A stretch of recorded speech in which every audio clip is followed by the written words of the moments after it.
Donald ટ્રમ્પે તાજેતરમાં જ અમેરિકા સેટલ થવા માંગતા લોકો માટે એક નવા પ્લાન વિશે જણાવ્યું હતું અને આ પ્લાન છે ગોલ્ડ કાર્ડ. આ પ્લાન અંતર્ગત $5 મિલિયન ગોલ્ડ કાર્ડ વિઝા મળશે. આ વિઝાથી અમેરિકામાં પરમેનન્ટ રેસિડેન્સી અને કામ કરવાની મંજૂરી મળી જશે. આ ગોલ્ડ કાર્ડની જાહેરાત કરતા ટ્રમ્પે કહ્યું હતું કે અમીર લોકો આ કાર્ડને ખરીદીને અમેરિકા આવશે. તેમણે આ કાર્ડ વેચીને અમેરિકાને દેવામાંથી બહાર કાઢવાની વાત પણ કરી હતી. પરંતુ ટ્રમ્પના ગોલ્ડ કાર્ડમાં દુનિયાભરના અમીરોને જરાય રસ પડ્યો નથી અને તેમણે તેને નો થેન્ક યુ કહી દીધું છે. ફોર્બ્સે અમેરિકા, યુરોપ, એશિયા અને આફ્રિકાના 18 બિલિયનર્સના ઇન્ટરવ્યૂ લીધા હતા, જેમાં આ વાત સામે આવી છે. આ 18 બિલિયનર્સમાંથી 13 બિલિયનર્સે કહ્યું હતું કે તેમને ગોલ્ડ કાર્ડ ખરીદવામાં કોઈ જ રસ નથી. 3 બિલિયનર્સ ગોલ્ડ કાર્ડ ખરીદવા અંગે કોઈ નિર્ણય લઈ શક્યા નહોતા.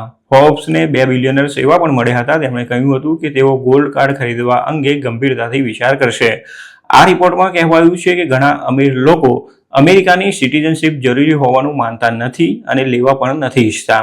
કેટલાક અમીરો એ દેશમાંથી જવા નથી માંગતા જ્યાં તેમણે પોતાનો બિઝનેસ જમાવ્યો છે. કેનેડાના એક બિલિયનરે જણાવ્યું હતું કે જો તમે બિલિયનર છો તો તમારે ગોલ્ડ કાર્ડની કોઈ જરૂર નથી. યુરોપના એક બિલિયનરે કહ્યું હતું કે તેમના મત મુજબ અમીર લોકો માટે ગોલ્ડ કાર્ડ લેવાનું કોઈ કારણ નથી. તો રશિયાના એક બિલિયનરનું કહેવું હતું કે જેની પાસે બિઝનેસ આઈડિયા છે તે ઘણું સસ્તામાં આ કામ કરી શકે છે, તો પછી $5 મિલિયન શા માટે ખર્ચ કરે? તેમણે કહ્યું હતું કે તેમને સમજાતું નથી કે $5 બિલિયન કોણ આપશે. ફોક્સે જે બિલિયનરના ઇન્ટરવ્યૂ લીધા છે તેમાં 7 ભારતીય પણ સામેલ છે. તે બધાએ પણ ગોલ્ડ કાર્ડમાં તેમને કોઈ રસ ન હોવાનું જણાવ્યું હતું. તેમાં રેવન્યુની દ્રષ્ટિએ ભારતની બીજી સૌથી મોટી લિસ્ટેડ હોસ્પિટલ ચેઇનના ચેરમેન અભય સોય પણ હતા. તેમણે કહ્યું હતું કે તેઓ ભારત ઉપરાંત કોઈ બીજા દેશના નાગરિક બનવા માંગતા નથી. અમેરિકાના સિટીઝન ન બનવાનું સૌથી મોટું કારણ ટેક્સ હોવાનું પણ જણાવાઈ રહ્યું છે. અમેરિકા કેટલાક એવા દેશોમાંથી એક છે જે પોતાના નાગરિકોની દુનિયાભરની ઇન્કમ પર ટેક્સ લગાવે છે, પછી ભલે તે ગમે ત્યાં રહેતા હોય. ફોર્બ્સના સર્વેમાં ઘણા બિલિયનર્સે જણાવ્યું હતું કે ટેક્સ એ અમેરિકાની સિટીઝનશીપ લેવામાં એક મોટી અડચણ છે. જોકે ટ્રમ્પે ગત મંગળવારે કહ્યું હતું કે ગોલ્ડ કાર્ડ ધારકે અમેરિકા બહારની ઇન્કમ પર કોઈ ટેક્સ આપવો પડશે નહીં.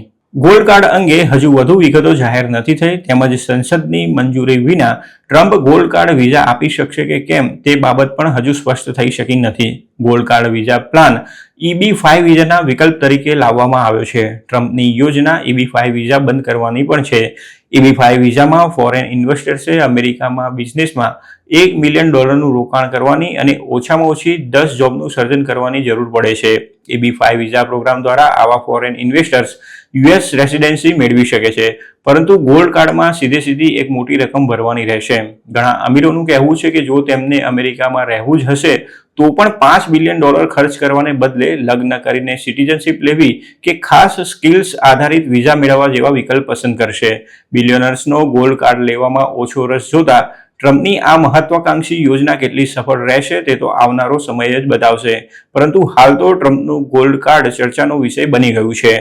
ડોનાલ્ડ ટ્રમ્પે કોંગ્રેસના સંયુક્ત સત્રને સંબોધિત કરતી વખતે પણ ગોલ્ડ કાર્ડની વાત કરી હતી. ટ્રમ્પે કહ્યું હતું કે આ પહેલ ફેડરલ બજેટને સંતુલિત કરવાના પ્રયાસનું એક ભાગ છે. તેમણે ગોલ્ડ કાર્ડ પ્રોગ્રામ તૈયાર કર્યો છે અને આ ગોલ્ડ કાર્ડ ખૂબ જ ટૂંક સમયમાં વેચાણ માટે ઉપલબ્ધ હશે. $5 મિલિયન તેમની સરકાર રોજગારીનું સર્જન કરી શકે તેવા લોકોને અમેરિકન સિટીઝનશીપ ખરીદવાની મંજૂરી આપશે.